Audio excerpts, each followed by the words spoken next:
I was going to show you one small little trick or detail I do when I'm editing and there's hair in the way. So there's a blemish right here that I want to go ahead and get rid of. I'm going to zoom in. I'm at 500% on a pretty high resolution image, so this is a very minor detail. But sometimes it's a major detail in some photos. So I'm on the original layer.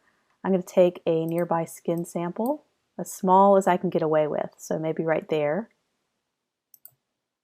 I covered it up, but you'll notice it's also covered up the hair. So let me zoom in to 700%. I can actually redraw hair.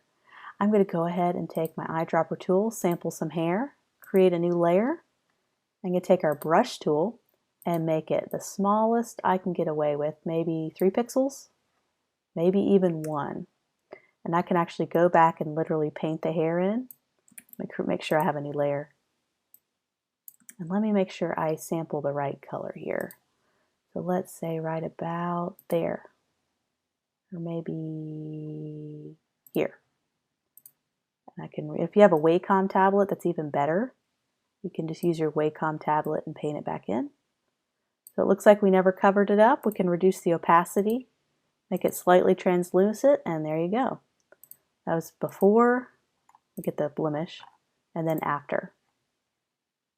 You can actually repaint hair with the brush tool. So very minor details. So I have several different layers here of all the different blemishes I thought needed a separate layer. I'm just going to select them all. I'm just going to hold down Shift and select all and do my Command E. I'm going to merge all my layers really quickly. I'm very happy with how everything's blending. And I wanted to do one more thing. So you notice kind of this rough skin on her cheek. I kind of wanted to smooth that out, but I didn't want it to look really harsh. So I didn't want to use the blur tool or anything like that. So I'm going to create a new layer. This will be our cheek layer. I'm going to use the paintbrush tool. And first I'm going to take the eyedropper tool and I'm going to sample what I think would be a nice skin color for this. So maybe right about, and that might be too white, that might be too pink. So I'm just going to select right here. And I'm going to take my paintbrush tool and I'm going to paint her cheek a little bit to smooth it out. So I'm going to get a pretty, I'm going to always use feathered brushes when it comes to some of this work. Most of the time I use feathered. So I'm going to grab a pretty large feathered brush and I have my skin sample and I'm just going to start painting on my new layer.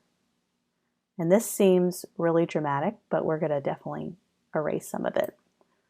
So now that we have that, we're going to reduce the opacity on it just a little bit. And I'm going to get the eraser tool and we're just going to clean it up. And here's what I'm going to do. I'm going to blend it and feather it even more. So I'm just going to reduce the opacity of my eraser tool. And I'm just going to reduce it even more and work my way kind of around the center of the cheek.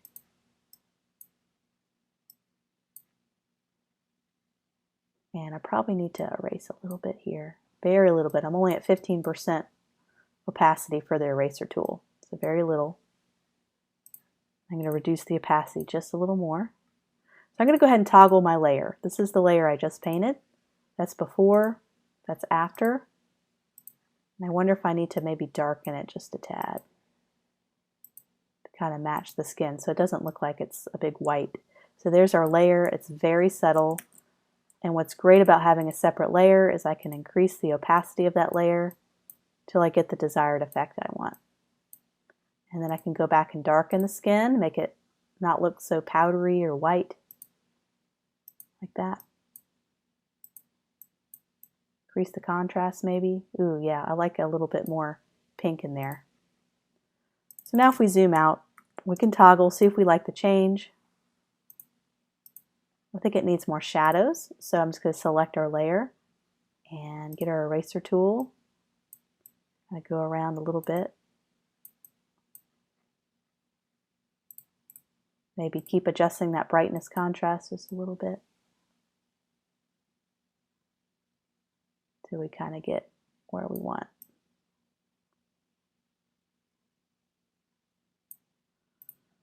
Okay, so that was before, that was after, and we can continue to mess with that too. We can also do that with the skin as well. So I'm going to do one more thing. I'm going to do the same thing we did with the cheek, but we're going to blend this entire shoulder. And since the shoulder has highlights and it also has midtones and then lowlights, we're going to actually have 3 different samples of brushes going all the way down and then we're going to blend them. to make it look a little more realistic. As opposed to the cheek where we just did one tone, we can just make it look a little more realistic. So let's create our first layer. We'll just do this light. And we're going to sample the lighter color of skin, maybe what we think is the average light color. So let's go ahead and grab our eyedropper tool. So I think that could be right around here. So I'm just selecting that kind of color right here. If you hold down, you can kind of see a sample of the color. And let's get our paintbrush tool and let's make it a little bit smaller, not by much. Let's go ahead and paint our light color, kind of where we think the light color is. And we'll call this the mid-tone. Do the same thing, sample kind of what we think is the average mid-tone, maybe right there. Go ahead and paint where we think the average mid-tone would be. And then we'll do dark. So if anybody's familiar with putting on makeup, it's a very similar concept. So this will be our dark. Maybe not too dark, I don't want it to be black. So maybe right here. And paint on our dark. That might not be dark enough actually. Let's do a little bit darker sample and then we paint. So now we can kind of, since this is on these are on separate layers, we can do some adjustments. So I'm going to take all 3 layers and reduce the opacity so you can kind of see the texture of the skin underneath. And we can blend the two a little bit better. So we can blend them by either erasing a little bit or we can blur them. So I'm going to actually combine all the layers. So all my 3 layers are now a separate layer. And I'm going to go ahead and erase, get my eraser tool, erase anything that shouldn't be, anything that's outside the shoulder. Shouldn't be there. And so let's blend these 3 different colors a little better. So let's go to blur. We can go to Gaussian blur, and that might blend them a little bit better. So let's test it out. So that's before, after, just kind of blends them just ever so slightly. Click OK, and then we're going to need to erase anything that came off the shoulder. That doesn't need to be there. So I'm going to go ahead and toggle my layer. This is now our kind of, I'll just call it blend. I think that's another layer that's on the cheek. That's the cheek layer. Okay, so I'm going to toggle my blend layer. When I toggle things back and forth like that, I can catch mistakes. So I can see I need to erase a little bit up here. Let me increase my opacity of my eraser. I think that was the issue. So toggle. Maybe do a reduced opacity and blend it a little better here in this area. So you can see how we blended the skin. It looks a little smoother, has a nice glow to it. So before, after. We could duplicate the layer, make it stronger. So that has a very, very nice smooth skin to it. So now I have these 2 layers. I like that, so I'm going to go ahead and combine those together. Before, after. Or let me go back to when I merged the layers. Let me reduce the opacity just a little bit. Maybe right there. I'm going to go ahead and merge all my layers. I'm pretty happy. I'm still not happy with the cheek, so I'll go back and mess with that. But I'll at least combine my new layer that we created here.